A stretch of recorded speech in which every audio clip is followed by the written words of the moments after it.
So I looked at the joinery and the structure of the, and also I looked at color, compared like between the shrines and the temples. And I noticed there's only wood, which is what the first slides are going to be, such as this. And so I've shown the joinery and then the span. So the older buildings, it seems as though it takes a lot more joinery and structure in order to get a much shorter span or cantilever.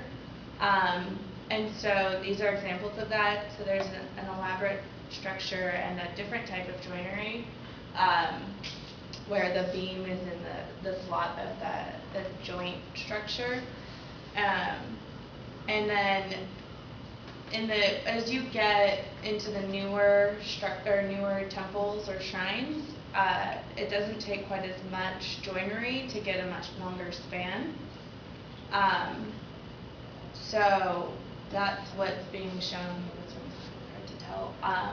But also the different colors. So I think what we learned was that the shrines aren't painted, but the temples are, because it's from Buddhism and the Buddhist tradition.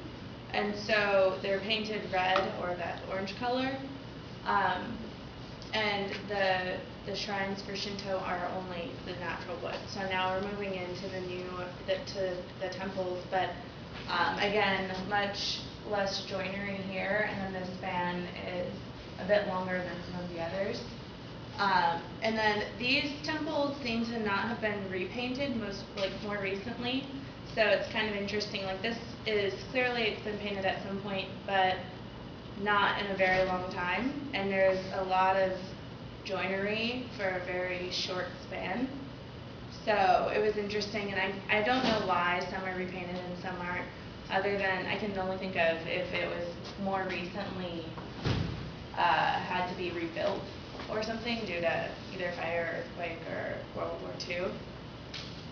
But also, just in comparison from Kyoto to Tokyo, a lot more of the shrines and temples in Tokyo have been more recently rebuilt, and there's a lot older structures in Kyoto, so you get a lot more of this extremely elaborate, such as the last one, joinery that's much thicker and richer than maybe some of the temples in Tokyo, because they're newer and therefore can take advantage of newer techniques that allow for a longer span with less structure.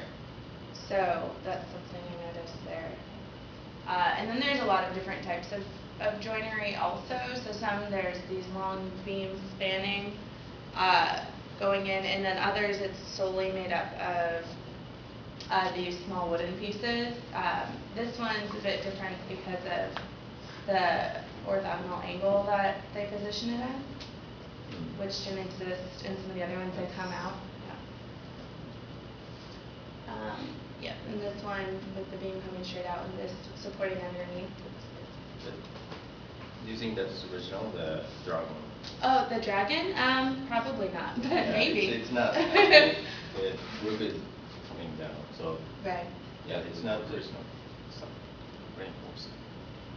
So it's a reinforcement added. Yeah. So there is a kind of debate if it's not authentic. Right. Element. On this one, it was interesting because there's very little in comparison to some of the others, but it got quite a long span. So the changes in that, I started to think that maybe some, and also it's a combination of this type of piece versus the other. Same here, it's a much longer span for much less structure.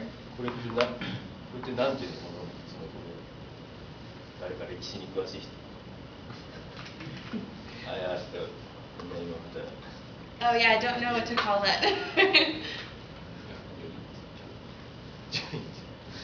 Oh, and then this was interesting because the Golden Temple was very, very simple.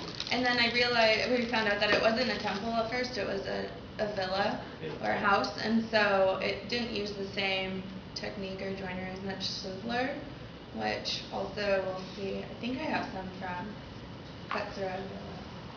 But on some of the newer ones, it seemed like they only used that method because that's how it was done originally. But it was a newer shrine or built more recently because you could tell by the paint color. And this actually is a little tiny, very, very small, but there is this very dense structure on it and hardly any span at all. So then it starts to be just ornamental or just to look like it's more traditional. And this was one of the only ones I saw that was like painted and actually designed to look a lot different than the rest. So that was interesting. Can you go back one slide? There are a lot of things to see from the roof, even how the edge is made is like it's like a different. Yeah.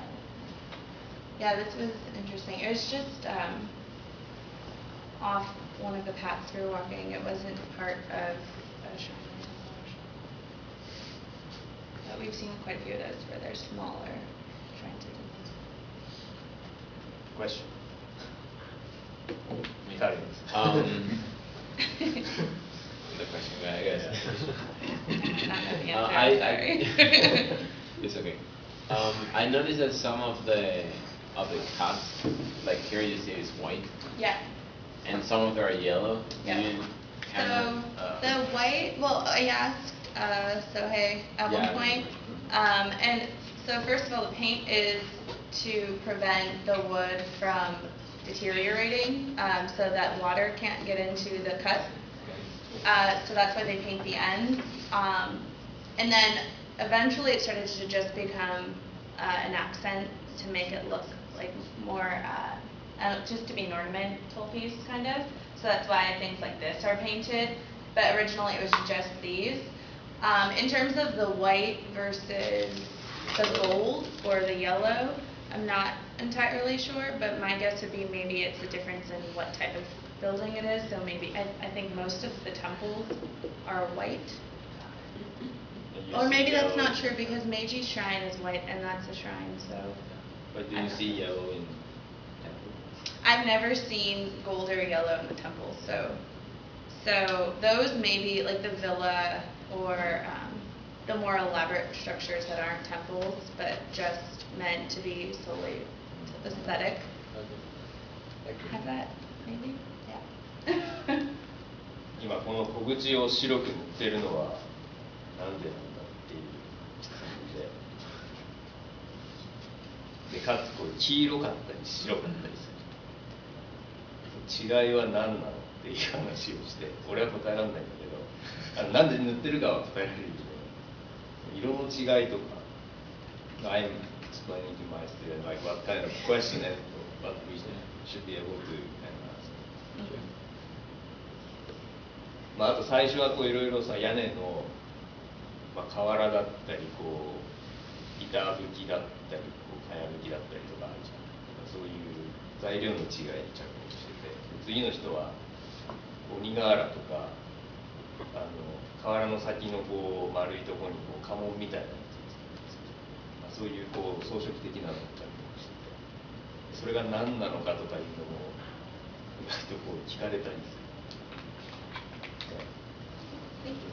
Any more